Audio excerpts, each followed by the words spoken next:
Assalamualaikum warahmatullahi wabarakatuh. Halo teman-teman semuanya. Video pembelajaran ini merupakan video pembelajaran pertama yang saya buat untuk di YouTube channel saya. Harapannya supaya video ini bisa membantu kalian untuk tetap belajar dimanapun dan kapanpun.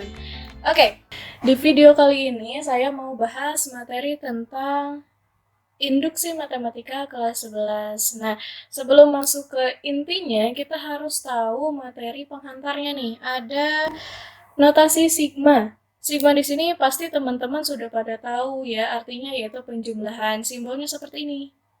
Kemudian lanjut ada materi dasarnya. Nah, kalian bisa lihat di sana ya. Ini pasti udah nggak asing lagi. Apalagi ini kan sudah dipelajari di SMP. Kalian pasti masih sering mendengar tentang barisan dan deret ya. Barisan dan deret apalagi kalau tentang aritmatika dan geometri pasti sudah sering sekali. Nah ini tapi gak bakalan saya bahas secara detail ya di video kali ini. Nah saya mau bahas dari segi penulisannya yang membedakan antara barisan dan deret. Ini yang paling atas ada 1,2, 3, 4, 5, 6 dan seterusnya. Ini disebut dengan barisan. Nah, barisan ciri-ciri penulisannya itu dipisahkan dengan tanda koma. Ya, jadi ketika ada yang bertanya suku keduanya berapa, yaitu 2, suku ketiganya 3, suku kesatunya adalah 1. Kita lanjut ya, nggak cuma tentang koma kok. Penulisan barisan itu bisa juga dengan titik koma. Dengan catatan apabila barisannya berbentuk desimal gitu ya.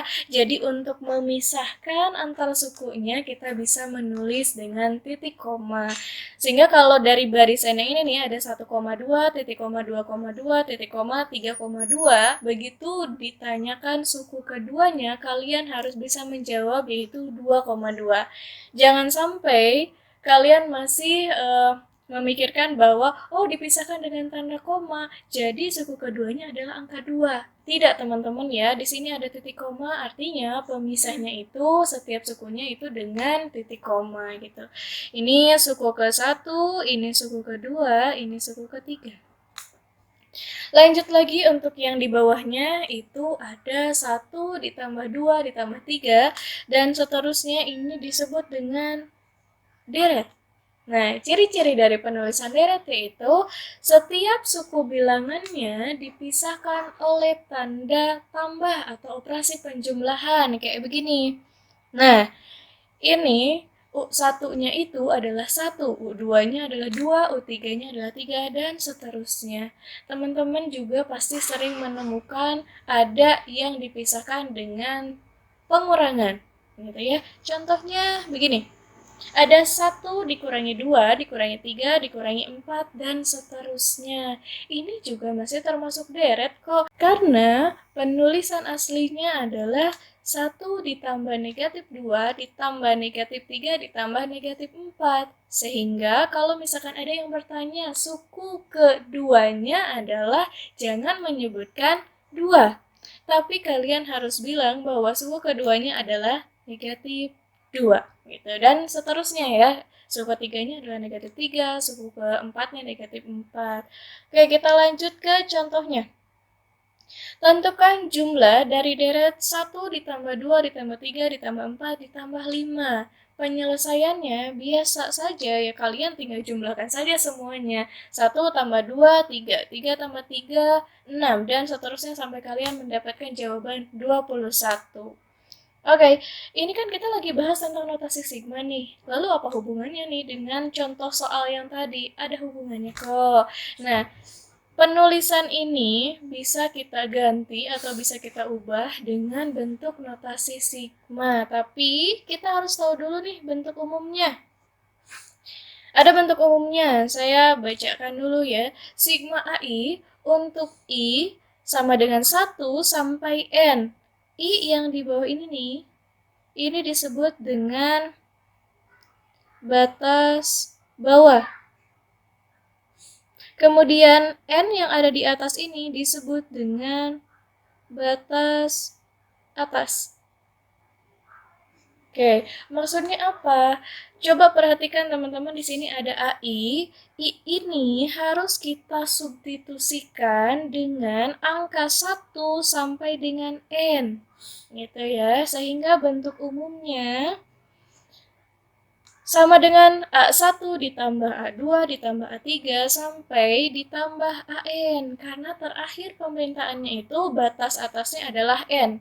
Gitu.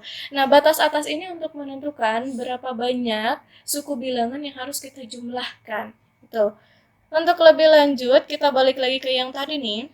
Nah, untuk yang 1 ditambah 2 ditambah 3 ditambah 4 ditambah 5 ditambah 6 sama dengan 21 bisa kita coba tuliskan dengan notasi sigma. Sehingga bentuknya, nah seperti ini. Mungkin masih ada yang bingung, kenapa kok kalau di bentuk umumnya tadi yang atasnya itu, nah yang sebelah sininya itu adalah N. Tapi sekarang di soalnya kita ganti dengan 6. Alasannya, coba perhatikan di soal ini. Ada 1 tambah 2 tambah 3 tambah 4 tambah 5 tambah 6. Kita bisa menentukan ada berapa banyak suku bilangan di sini. Ini adalah U1, ini U2, ini U3, U4, U5, dan terakhir adalah U6. Sehingga kita bisa menentukan batas atasnya adalah 6. Jadi kita bisa ganti dengan 6 ini. Nah, begitu ya. Teman-teman, untuk penyelesaian selanjutnya itu sama saja ya. Kita tinggal meletakkan suku ke-1-nya adalah 1, suku ke-2-nya adalah 2, sehingga terbentuklah seperti ini dan hasilnya adalah 21. Cara menghitungnya masih sama. Mudah-mudahan teman-teman semua ini mengerti ya. Sampai sini kita lanjut lagi. Supaya lebih paham, ini ada contohnya, ada contoh lainnya juga. Sigma I dikali I tambah 1 untuk I sama dengan 1 sampai 5. Artinya, ini I yang ada di sini nih, kita harus substitusikan oleh I 1 sampai dengan 5. Oke, kita lanjut sehingga penyelesaiannya, nah bisa diperhatikan ini untuk I sama dengan 1, ini untuk I sama dengan 2, I sama dengan 3, I sama dengan 4, I sama dengan 5. Karena permintaannya itu batas atasnya adalah 5. Jadi kita nggak boleh nih sampai menuliskan kalau I-nya itu sama dengan 6. Cukup sampai 5 saja sesuai permintaan soalnya. Ya, oke. Teman-teman, mudah-mudahan kalian paham ya cara mensubstitusikannya. Kita lanjut lagi sehingga penyelesaiannya seperti ini. Kok jadi ada 2 ditambah 6 ditambah 12 tambah 20 ditambah 30 sih? Dari mana? Ya, kita operasikan untuk yang barisan yang atasnya nih. Ini ada 1 dikali 1, 1. 1 dikali 1, 1. Dijumlahkan ini hasilnya adalah 2. Ini pun sama, 2 dikali 2, 4, 2 dikali 1, 2, ditambahkan sehingga hasilnya adalah 6. Dan seterusnya sehingga didapatlah 2 tambah 6, ditambah 12, ditambah 20, ditambah 30. Sehingga ketika dijumlahkan hasilnya adalah 70. Itu ya. Berikut lagi ada contohnya. Sigma 2K dikurangi 1 untuk K sama dengan 1 sampai dengan 4. Nah, kalau tadi kita pakai I terus nih yang kita substitusikan. Sekarang kita ubah.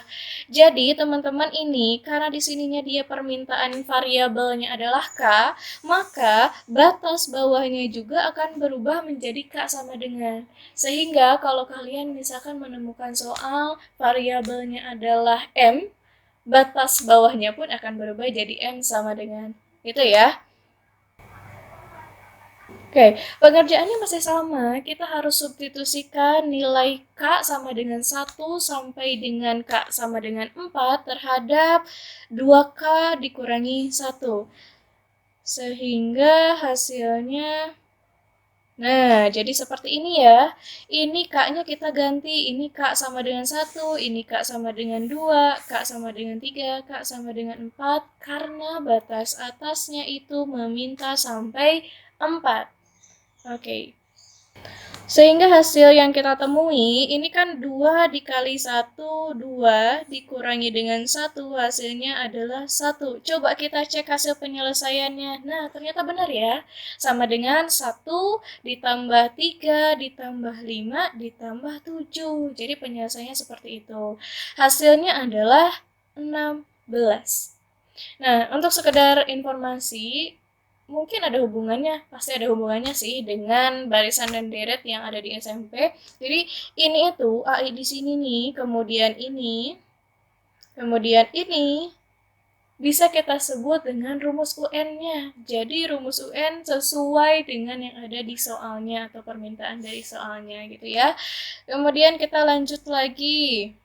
Ada soal yang berbeda dengan yang tadi ya. Ini ada pilihan ganda nih. Notasi sigma dari penjumlahan 2 dikali 7 ditambah 3 dikali 9 ditambah 4 dikali 11 ditambah 5 dikali 13 adalah, kalau di soal yang tadi kita sudah tahu formula dari notasi sigmanya. Kita sudah tahu juga rumus UN dari barisan yang akan kita cari. Tapi kalau ini kita nggak tahu nih notasi sigmanya kayak gimana. Bahkan rumus UN-nya pun belum ada.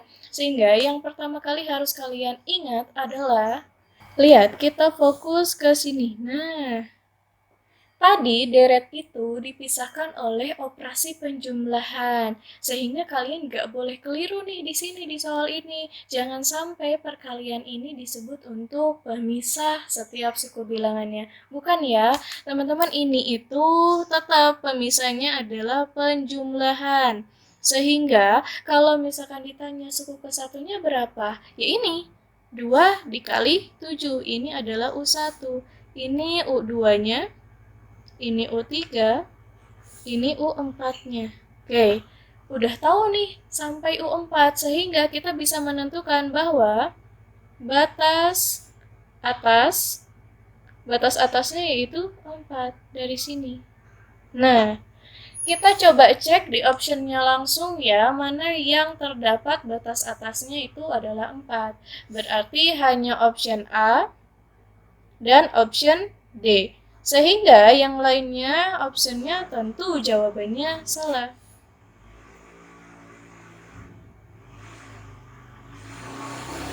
Berikutnya, kalian coba perhatikan di setiap optionnya itu, rumus UN-nya itu coba kita cek apabila batas bawahnya itu kan ini ada nih, batas bawahnya sama dengan 1, ini juga sama dengan 1. Artinya, kita coba substitusikan untuk U1, N-nya sama dengan 1 ya, sehingga didapatlah N ditambah 1 dikali 2N ditambah 5, kita harus substitusikan N-nya menjadi 1. 1 ditambah 1 dikali 2 dikali 1 ditambah 5. Ini hasilnya adalah 2 dikali 7. Ini untuk U1-nya loh. Nah, sekarang biar kalian nggak penasaran lagi, kalian coba cek yang D. Untuk U1 dengan N-nya sama dengan 1, kita substitusikan N tambah 1 dikali 2N ditambah 7. Kita ganti N-nya menjadi 1. 1 ditambah 1 dikali 2 dikali 1 ditambah 7. Oke, hasilnya adalah 2 dikali 9 untuk U1 di option D. Kita mau cek lagi nih ke soalnya. Kita fokus ke soalnya sekarang. Nah, kita fokus ke sini nih. Tadi kita sudah menentukan bahwa dari deret tersebut nilai U1-nya adalah 2 dikali 7. Sehingga secara otomatis kita bisa langsung tahu jawabannya adalah option A. Kita nggak perlu cek untuk suku kedua, ketiga, keempatnya. Karena di suku pertama saja jawabannya sudah betul. Oke, ini jawabannya ya. Selanjutnya, ini ada sifat-sifat notasi sigma yang bisa kalian pelajari sendiri karena cara mengoperasikannya tetap sama seperti bentuk umumnya yang sebelumnya. Sekian untuk pembelajaran hari ini. Mudah-mudahan video ini bisa betul-betul membantu kalian untuk lebih memahami lagi tentang materi notasi sigma. Sampai jumpa di video pembelajaran selanjutnya. See you!